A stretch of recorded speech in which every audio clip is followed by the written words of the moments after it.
toliau, mano to, ar garsą visi.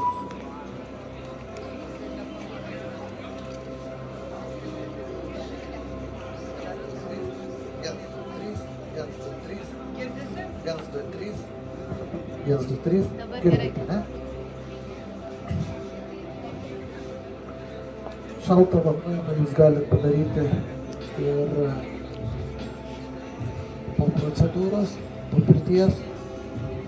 Galite padaryti ir vietoj procedūros. Pirmą kartą 12 metais padariau šaltą vanojimą Ukrainai. Jie nusifilmavo, užpatentavo. Ukrainoje yra kaip Litovskaja холодная парение P. Jakubauskas. Toks yra produktas. Jūs galite nusipirkti. Važiavę kaip šaltas vanojimas. Iš tikrųjų niekas sudėtinga nėra. Ta pati darom kaip ir pirtyje. Tik tais pirtyje, jeigu mes daugiau šilumos duodam kūnui, tai mes daugiau vėsos duodam veidui. Tai va, beveik didžioji dalis vanojimo yra vėdavimas veido. Žmogui paduodam kuo daugiau deguonies.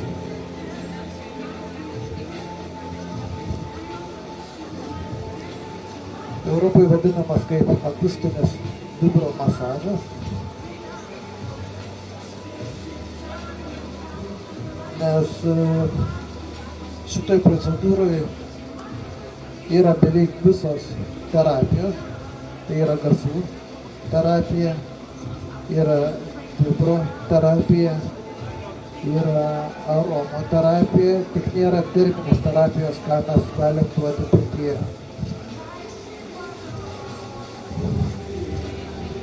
Visą laiką programą pradedam supažindinimu, supažindinam kūną kliento su ta aplinka, kurioje jis yra patekęs. Nes kai žmogus atsigula, jis nežino, ar tai jam priešiška aplinka, ar tai maloni, ar šalta, ar karšta. Tai va, pirmoje eilėje mes padarom bekontaktinį vanojimą, leidžiam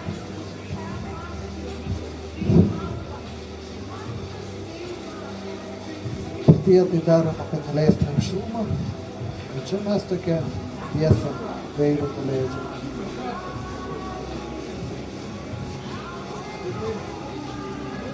Toliau, jeigu žiūrint pagal vanojimo kriterijus, mes pereinam į mažą kontaktą.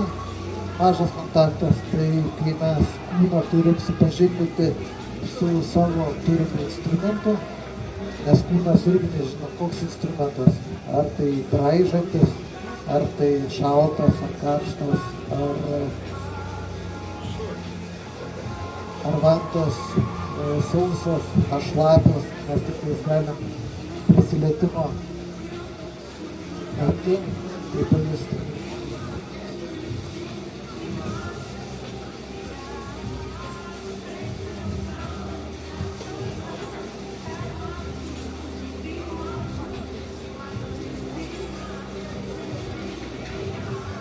Mažą kontaktą galite jūs daryti, kokius tiktais nori prisilietimus.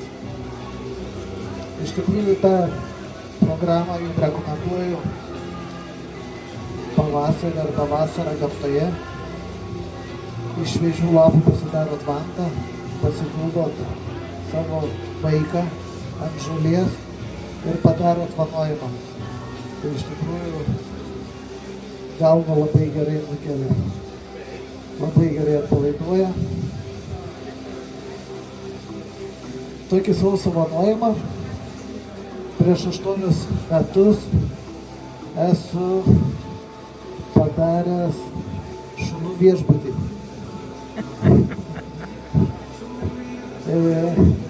Didžiulis yra Lietuvoje viešbutis šunų, kur su sporto salėm, su baseinu šunim specialiai.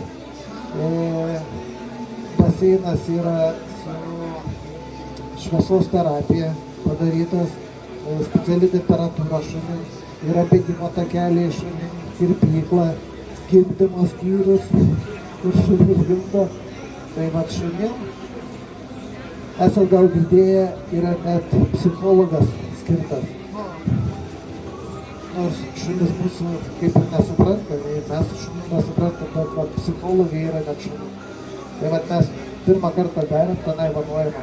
Šunų labai brangus vanojimas, bet su šaldytom vantom ta aromaterapija, garsų terapija labai gerai atpalaiduoja. Ne tik žmonės, bet ir gyvūnus iš tikrųjų.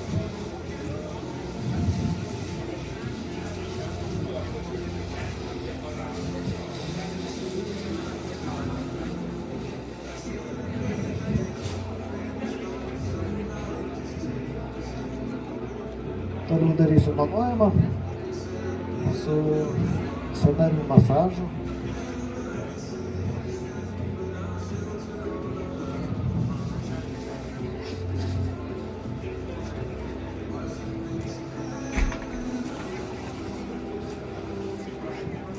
Pirtyje tai darom kaip kompresą,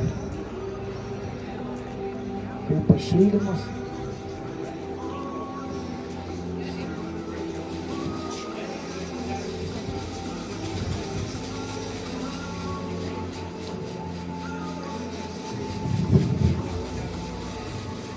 Vanojimas lengvas, lengvais prisilietimais, akcentus darom sąnariam.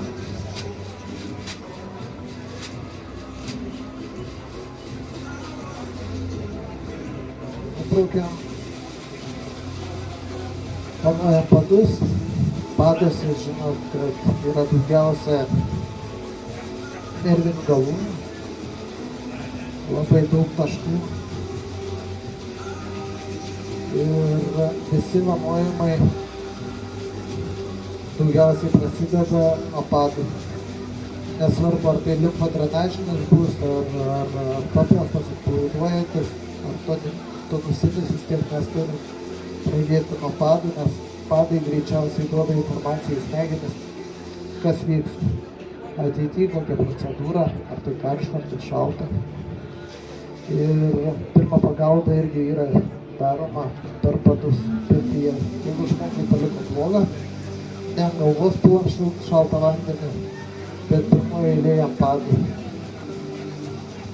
kad sąmonės neprarastų.